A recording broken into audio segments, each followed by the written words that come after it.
સ્વાગત છે મિત્રો તમારું આપણી ચેનલ ન્યૂઝનગરમાં। ગુજરાતના મુખ્ય સમાચાર જોવા માટે વિડીયોને લાઇક કરો અને વિડીયો ગમે તો તમારા મિત્રોને શેર કરો। તો આજના મુખ્ય સમાચારની વાત કરીએ તો મિત્રો ગુજરાતમાં પરિવર્તનની આંતિ 2027માં બાંગ્લાદેશ સત્તા અને ભાજપવાળા જશે જેલમાં। ધોરણ 9 થી 12ની ગ્રાન્ટેડ સ્કૂલમાં ક્લાસ 3ના કર્મચારીઓ ભરતી અંગે આવ્યા મોટા અહેવાલ। આજે નહીં તો કાલે રાજકારણમાં જોડાઈશું। અભિનેતા વિક્રમ ઠાકોરે ચૂંટણી લડશે। ગુજરાત યુનિવર્સિટી સંચાલિત 33 સેલ્ફ ફાઇનાન્સ અભ્યાસક્રમમાં ઊંચી ફીમાંથી રાહત આપવા કોંગ્રેસની માંગ।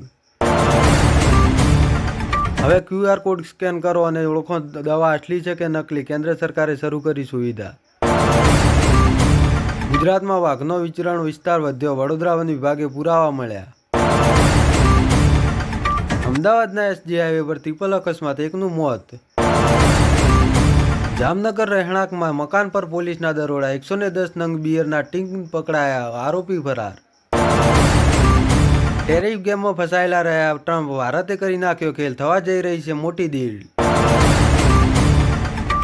ગુજરાત પર માવઠાનું સંકટ, એક સાથે 3 સિસ્ટમ સક્રિય, વાતાવરણમાં પલટો આવવાની શક્યતા। 8 કલાક પહેલા ટિકિટ રદ કરી તો રિફંડ શૂન્ય, વંદે ભારત ટ્રેનમાં નવા નિયમો। મનપાએ 40% કપાતના નામે 1621 પ્લોટ ખેડૂતો પાસેથી પડાવ્યા। નિર્દોષને ફસાવા કારમાં ડ્રગ્સ મૂકવાનું ષડયંત્ર નિષ્ફળ, વાડજ પોલીસે ધરપકડ કરી। કૃષિ પેકેજ, કમોસમી વરસાદથી અગસ્ત 32 લાખથી વધુ ખેડૂતોને 9466 કરોડથી વધુ સહાય ચૂકવાઈ। આખો દેશ ઉડાવી દઈશું, ધરતી પરથી નામો નિશાન ખતમ થઈ જશે, ટ્રમ્પે ઈરાનને ધમકી આપી। છોટાઉદેપુર 40 રૂપિયાના દારૂ ઢીંચીને શાળાની એકદમ નજીક બાળકોની રિસેસ સમયે ટ્રેક્ટર પલટી ખવડાવ્યું।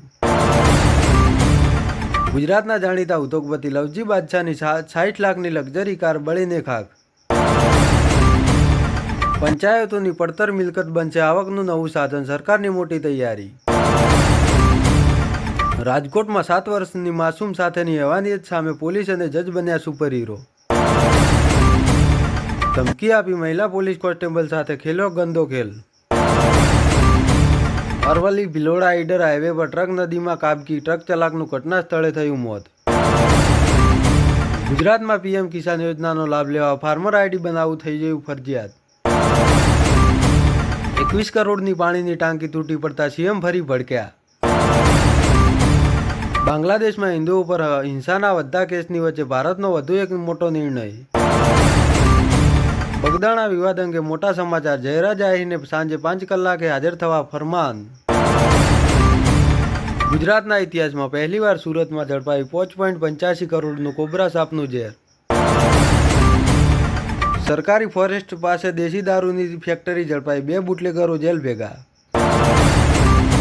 3 દિવસમાં 10 ગ્રામ સોનું 6000 રૂપિયા મોંઘું થયું। PSI અને લોકરક્ષકની ભરતી માટે આજથી શારીરિક કસોટીનો પ્રારંભ। હવામાન વિભાગની આગાહી, 22 થી 25 જાન્યુઆરી સુધી 9 રાજ્યોમાં જોરદાર વરસાદ પડશે।